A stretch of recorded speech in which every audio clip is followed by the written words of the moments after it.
జిల్లాలో అత్యధిక స్థానాల్లో కాషాయం జెండా ఎగురుతుందన్నారు బీజేపీ నేత ధర్మపురి అరవింద్. ఆర్మూర్ నియోజకవర్గ బీజేపీ ఎమ్మెల్యే అభ్యర్థి వినయ్ రెడ్డి తరఫున ఎన్నికల ప్రచార కార్యక్రమంలో పాల్గొని మాట్లాడారు. కాంగ్రెస్ టీడీపీ పార్టీల కలయిక ఒక అనైతికం అన్న అరవింద్ తెలుగు ప్రజలందరూ ఎవరూ మహాకూటమిని ఒప్పుకోవడం లేదన్నారు. ఆర్మూర్ నియోజకవర్గంలో అత్యధిక మెజార్టీతో వినయ్ రెడ్డిని గెలిపించాలని కోరారు.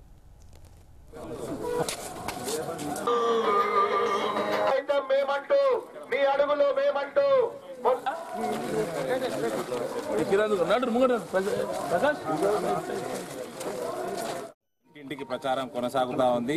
ఇక్కడ వినయ్ రెడ్డి గారి అభ్యర్థిత్వానికి అపూర్వ స్పందన ఉంది.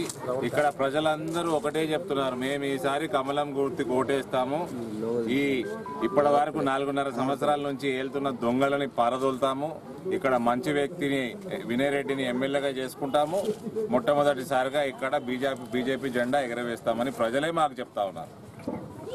ఇదే రకంగా మొత్తం నిజామాబాద్ పార్లమెంటు నియోజకవర్గంలో అత్యధిక స్థానాలు కూడా భారతీయ జనతా పార్టీ గెలవబోతా ఉంది. ఎల్లుండి మోదీ గారు కూడా వస్తూ ఉన్నారు. దాంతో ఇంకా ఉత్సాహం పెరుగుతుంది కార్యకర్తలలో.